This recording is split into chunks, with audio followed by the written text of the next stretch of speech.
Assalamualaikum semua. Okey, hari ini kami dapat tugasan untuk menerangkan dan untuk membentangkan kepada semua satu aliran yang pernah wujud dekat muka bumi ni, iaitu nama dia aliran yang bernama Al-Bahaiyah. Okey, jadi kita tak mau cerita panjang lebar walaupun segi memang panjang. Okey.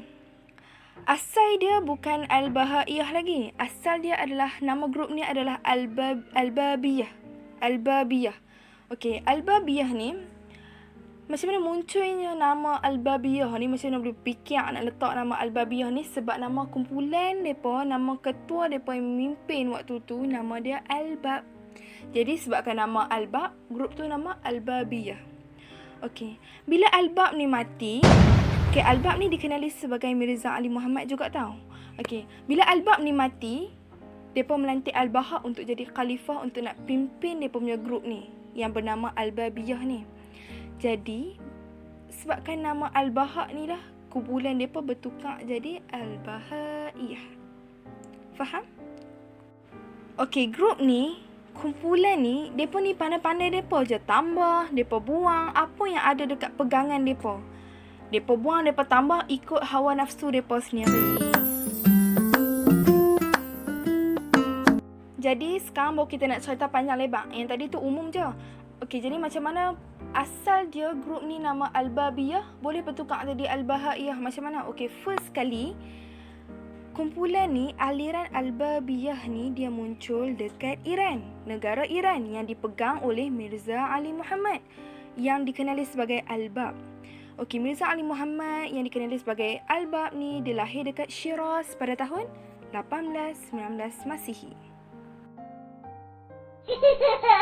Asas kumpulan ni, mereka menggunakan pemikiran al-batinah, pemikiran yang batin. Mereka dakwah, cara mereka dakwah ni, mereka gunakan nama Imam Mahdi. Dan mereka ni usaha untuk hapuskan syariat Islamiah. Mereka guna nama Imam Mahdi untuk hapuskan Islam. Sebab macam kita tahu, Imam Mahdi ni, Imam Mahdi Al-Muntazar, Imam Mahdi yang ditunggu-tunggu, Imam Mahdi yang dinanti-nantikan. Jadi bila someone mengaku dia tu Imam Mahdi, so kita pun follow, dari situ dia pun boleh hapuskan Islam sebab kita percaya.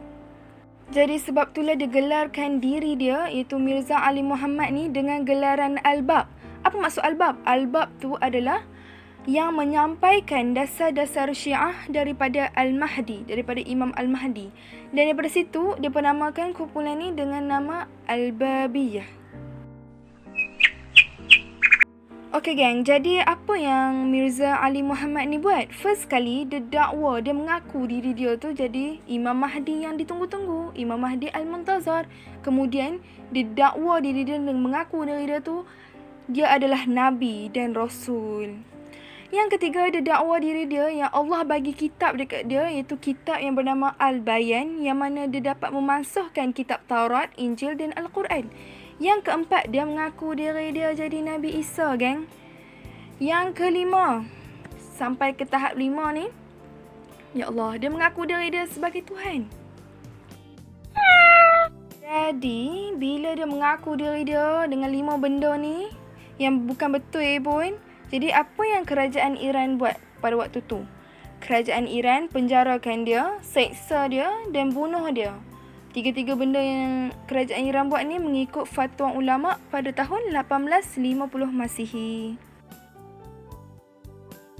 Bila Mirza Ali Muhammad aka Al-Bab ni mati, dia amanahkan salah satu daripada pengikut dia, iaitu Mirza Yahya yang dikenali sebagai Sub Azal, dan saudara dia yang bernama Mirza Hussein yang dikenali sebagai Al-Baha.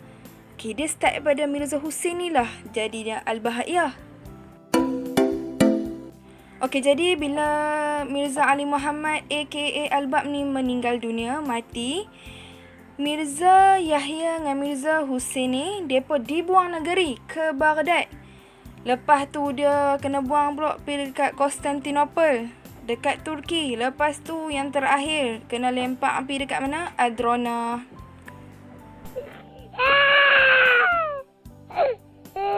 Bila dekat Adrona, Yahya dengan Hussein gaduh. Tak nak gaduh sebab apa? Mereka gaduh sebab mereka ni kata yang diri mereka ni Yahya kata, Husain kata yang mereka ni dapat wahyu daripada Allah.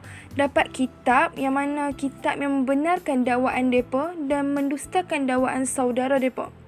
Saudara dia tu maksudnya Yahya kata ke Husain, aku ni dapat kitab yang betul lah. Allah bagi kitab kat aku. Hang dapat kitab yang salah Husain. Husain ni kata, mana ada aku dapat kitab yang betul lah. Hang Yahya, hang dapat kitab yang salah. Bila dah gaduh, apa yang kerajaan Turki buat? Kerajaan Turki pisahkan mereka. Jadi Yahya dihantar di Cyprus dan kena penjarakan dekat sana. Manakala Husain ni kena dipenjarakan dekat Acre. Jadi berakhirlah siapa-siapa yang ikut Al-Babiyah ni, pengikut dia semua bertukar kepada Al-Bahaiyah. Sebab apa? Sebab peluang yang ada berpihak kepada Al-Baha dan pengikut dia. Jadi, start ni lah bertukarnya, nama Al-Babiyah bertukar kepada Al-Bahaiyah. Jadi, bila Al-Baha aka Mirza Hussein ni, dia dipilih untuk menjadi khalifah pada grup dia, pada kumpulan dia, pada aliran ni, iaitu aliran Al-Bahaiyah ni. First kali apa yang dia buat? Dia ikut cara Khalifah Al-Bab, iaitu Mirza Ali. Tu yang first kali dia buat. Dia ikut cara Khalifah Al-Bab. Kemudian, apa yang dia buat? Dia mengaku diri dia sebagai Al-Mahdi Al-Muntazar, Imam Mahdi yang dinanti-nantikan. Lepas tu, dia mengaku diri dia sebagai Nabi dan Rasul. Kemudian, dia mengaku yang dia tu dapat wahyu daripada Allah.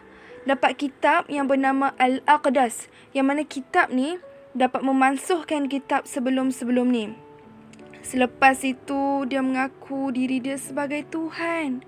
Mengaku sebagai Tuhan ni sebab apa? Sebab dia kata Allah menjelma dekat dia macam mana dia menjelma pada khalifah-khalifah selepas dia nanti. Hai, okey, buka buku teks Firaq. Tadi dekat muka surat 36 dah habis dah. Okey, sekarang ni kita sambung dekat sebelah dia muka surat 37. Okey, tadi kan dia dah mati. Lepas dia mati tu, dia serahkan jawatan khalifah ni dekat anak dia iaitu Abbas, yang lebih dikenali sebagai Abdul Baha. Okey, penganut Abdul Baha ni, pengikut-pengikut dia ni, depa ni patuh gila dekat dia. Sampai satu depa punya tahap patuh tu sampai depa ni agung-agungkan dia, depa sembah dia. Okey, lepas tu sampailah satu masa tu ajal dia dah sampai, so dia pun meninggal dunia pada tahun 1892. Dekat mana? Dekat Bandar Acre. Okay, lepas pada dia meninggal tu, jawatan khalifah ni dia beralih kepada Abbas juga, tapi Abbas ni dia digelar sebagai Ghasnul A'zam, iaitu waris teragung.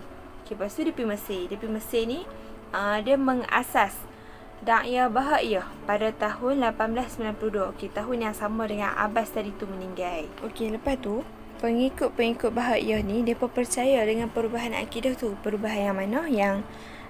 Yang duk mengagung-agungkan pemimpin depa, yang duk sembah pemimpin depa, yang tu lah kan. Okey, sebab apa? Sebab depa kata yang ni memang mengikut keperluan manusia, benda yang manusia memang buat. Sebab tu depa percaya dengan perubahan akidah tu. Lepas tu depa anggap perubahan akidah ni satu jenis bentuk tarbiyah ketuhanan. Sebab tu depa percaya. Okey, lepas tu setakat pemerintahan Abbas yang kedua ni, Abbas Ghasnul A'zam ni, depa ada piagam baru, iaitu depa kata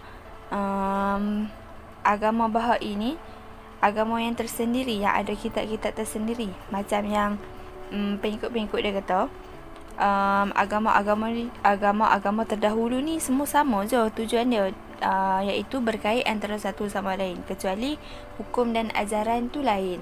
Depa nak kata macam hukum dan ajaran depa ni yang patut diikuti. Sebab apa? Macam ikut peredaran zaman, macam tu. Okey, lepas tu agama Bahai ini juga dia hadir untuk menghimpunkan agama-agama terdahulu ni jadi satu agama yang berfungsi untuk menyeragamkan antara ilmu dan agama. Kononnya lah. Okay, lepas tu sekarang ni depa nak samakan pula hak antara lelaki dengan perempuan dalam semua aspek, ikut perspektif zaman moden. Macam zaman sekarang ni, kita pun sekarang ni kan zaman akhir zaman. Okey, lepas tu kita tengok pakaian dah lah, lelaki dengan perempuan pun bukannya ada beza sangat pun ni, semua sama je. Okey, seterusnya, Bahaiyah ni dia semakin bergiat aktif dekat Mesir pada tahun 2011 yang mengikut dasar yang berkilau. Yang mana depa sendiri dakwa tanda-tanda ketuhanan yang turun dekat Nabi depa ni, iaitu Abdul Wahab, yang antaranya sebut tentang hak sama rata antara lelaki dan perempuan dalam semua perkara, termasuklah poligami. Okey, lepas tu penyatuan antara agama-agama ni dia menjadi satu agama, iaitu Ad-Dinul Khalili, iaitu agama kekasih. Penyatuan antara agama ni termasuk agama Nasrani, Yahudi yang ada bergabung semua. Okey, sekarang ni kita masuk yang kat bawah tu pula, iaitu pengikut Al-Bahaq berdasarkan piagamnya terbahagi kepada 3 kumpulan. Okey, yang pertama, Abbasiyun. Abbasiyun ni golongan yang menganggap Abbas Abdul Bahaq ni adalah Ghasnul A'zam, iaitu waris teragung dan tempat perjanjian. Okey, kumpulan yang kedua. Kumpulan yang kedua ialah Al-Muwahhidun. Golongan ni golongan pengikut Mirza Muhammad Ali, iaitu kumpulan yang sangat sedikit bilangan kerana perselisihan dengan kumpulan sebelumnya, iaitu pengikut Abbasiyun. Okey, dekat kumpulan yang ketiga, iaitu kumpulan Ortodoks. Okey, ni grup last sekali. Mereka ni menganggap Charles Mason sebagai pemimpin mereka dan mengasaskan kumpulan Rex King dekat Las Vegas dengan New Mexico. Okey, hadza faqat minni. Syukran. Baik, boleh buka buku surat 38. Tajuk dia Mubadi' Al-Baha'in. Maksud dia asas Baha'in. Asas dia ni ada 4 je. Tapi melampau gila dia punya asas ni.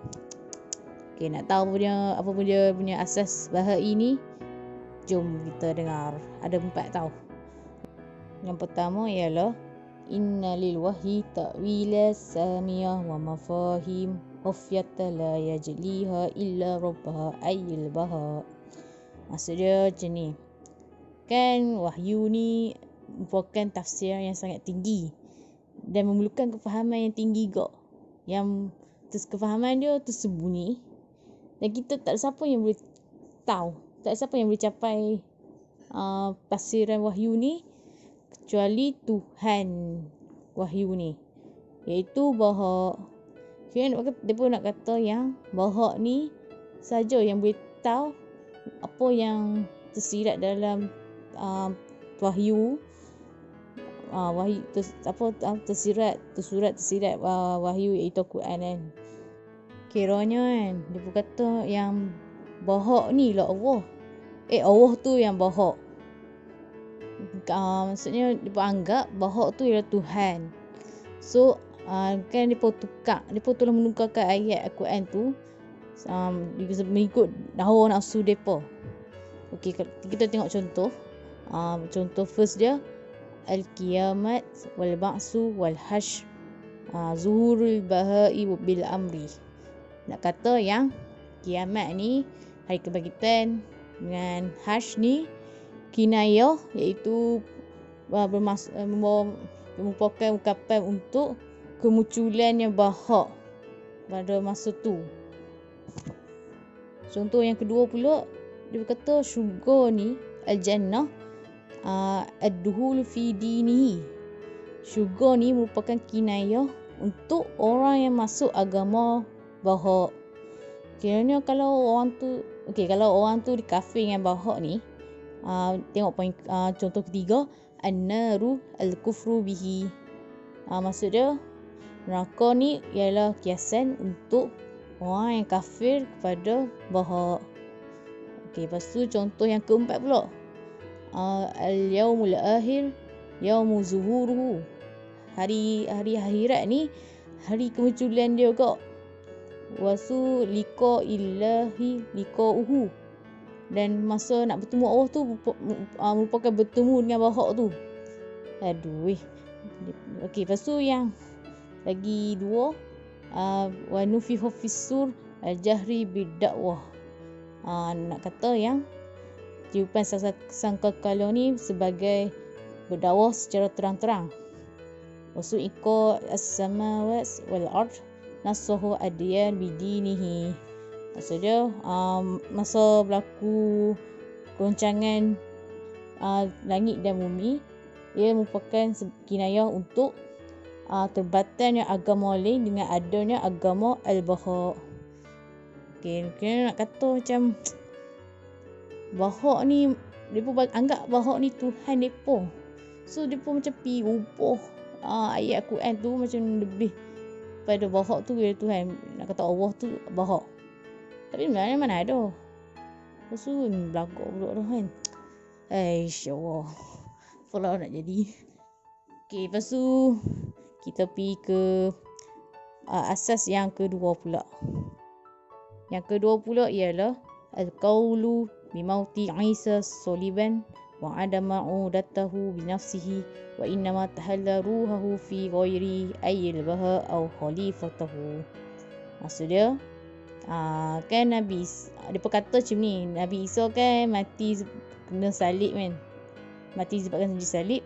Lepas tu nanti Nabi Isa ni tak akan kembali dengan rupa dia sendiri, namun dia akan, tapi roh Nabi Isa tu akan masuk ke tubuh Baha' ataupun khalifah dia. Dia nak kata roh Nabi Isa tu ada kat Baha' nanti ataupun khalifah dia. Mana ada, mampu. Baru okay, lepas tu pergi ke asas yang ketiga. Apa dia punya point ialah inkar mu'jizat al-anbiya wal ba'si wal hashri wal jannah wal nar. Maksud dia ialah Bahai ni mereka mengingkari mukjizat Nabi, hari kebangkitan dan masa hash tu syurga dan neraka. Okey, lepas tu sebabkan mereka mengingkari ni, mereka telah mengubah tafsiran nas-nas dalil dalam Quran seminggu, menyebabkan berlakunya pertentangan dalam dari segi luar dan agama. Tu yang mereka kata yang kiamat tu munculnya Baha'. Lepas tu kata jumpa dengan Allah tu jumpa Baha'. Mampu. Lepas tu yang keempat pula, nasaha jami'il adyan wa rusum yang ibadatuha wal hududu al-waridah fiha. Maksud dia mereka memasukkan semua agama dan bentuk-bentuk ibadahnya dan meletakkan hudud yang terdapat di dalamnya. Maksudnya mereka ni telah mengubah cara agama, cara ibadat. Lepas tu hukuman hudud semua tu kan, mereka pergi buat rekaan sendiri. Sebab katanya kan, sebab dah ni dunia sekarang tak sekarang dunia zaman moden. So tak sesuai kalau hukuman hudud tu dikenakan untuk zaman sekarang ni. Tapi hukuman hudud tu lah yang nak pergi ajak orang Islam lebih ke jalan lurus kan. Itulah aduh. Itu je asas-asas al-Baha'in. Sekian daripada saya. Semoga faham ya. Okey, insya-Allah kita sambung pada muka surat 38. Walihaz zaja'a bidinihil jadid lil ahmar wal aswad. Telah datang agama baru untuk manusia berkulit putih, kemerahan dan hitam. Wa mimma warada fi ahkamihi. Antara hukum yang terdapat dalam agama ini ialah, hukum yang pertama ialah solat ni ada 9 rakaat, iaitu pada waktu pagi, pada waktu tengah hari dan pada waktu petang. Mereka ni juga telah menghapuskan solat jemaah kecuali solat jenazah. Hukum kedua ada 5 poin. Poin yang pertama, kiblat ni di bandar Eser dekat Palestin. Poin yang kedua, haji ni untuk lelaki, bukan untuk perempuan. Poin yang ketiga, pengharaman hijab. Poin yang keempat, dibenarkan percampuran antara lelaki dan perempuan. Poin yang kelima, menjadikan hudud dalam bentuk denda. Hukum yang ketiga ada 5 poin juga. Poin yang pertama, dalam setahun ada 19 bulan. Poin yang kedua, dalam sebulan ada 19 hari. Poin yang ketiga, puasa sebulan bermula dari terbitnya fajar sehingga terbenamnya. Dan poin yang keempat ialah dalam setahun ada 5 hari tambahan untuk menyempurnakan tahun tu.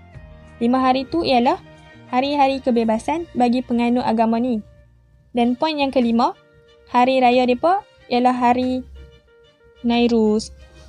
Hukum yang keempat, penjelmaan Allah ni adalah dalam setiap pemimpin bahagia, iaitu penjelmaan mereka sendirilah. Seperti kepercayaan orang Kristian yang percaya jelmaan lahud dalam diri nasud, yakni dalam diri manusia. Next, kita sambung muka surat 39, iaitu tariqatuhum fid da'wah ila mazhabihim. Cara-cara Bahaiyin ni berdakwah kepada mazhab-mazhab lain. Pertama, mereka ni berdialog dengan setiap pengikut mana-mana mazhab dan agama mengikut kehendak hawa nafsu mereka. Kedua, mereka ni datangkan pendakwah-pendakwah mereka. Contohnya, mereka datangkan orang Islam yang warak untuk berdakwah kepada Muslim. Lepas tu, mereka ni datangkan pendakwah Kristian untuk berdakwah kepada Kristian. Dan mereka datangkan pendakwah Yahudi untuk berdakwah kepada Yahudi. So, bila mereka berdakwah macam tu, setiap penganut agama tu menganggap yang mereka ni adalah sebahagian daripada mereka. Mereka buat macam ni sebab nak memperbaiki dan nak menghilangkan perasaan dendam kepada mazhab-mazhab dan agama-agama lain. Ketiga, apabila seseorang tu lemah imannya, pendakwa-pendakwa tadi tu, mereka akan mendatangkan keraguan pada agama seseorang tu. Kiranya, mereka nak bagi orang yang lemah iman tu ikut agama mereka ni. Lepas tu, pendakwa-pendakwa tadi juga telah mendatangkan kesamaran. Keempat, mereka ni tafsir ayat Quran dengan apa yang sesuai, mengikut hawa nafsu dan sangkaan mereka. Kelima, mereka ni ajar orang untuk sembah manusia dan menyekutukan Allah. Kesimpulannya, inilah yang terjadi dekat negara-negara Islam Timur. Mereka ni hidup dalam keadaan munafik sesama Muslim. Dan mereka juga menzahirkan iman dan menyembunyikan kekufuran mereka. Tetapi, dekat Eropah dengan Amerika pula, mereka ni berdakwah secara terang-terangan, tanpa ada rasa takut sedikit pun. Alhamdulillah, takat ni je tajuk Bahaiyin. Wallahu a'lam bisawab. Syukran ala husni istima'ikum. La tansa lil i'jab wal musyarakah wal ishtirak. Ma'assalamah.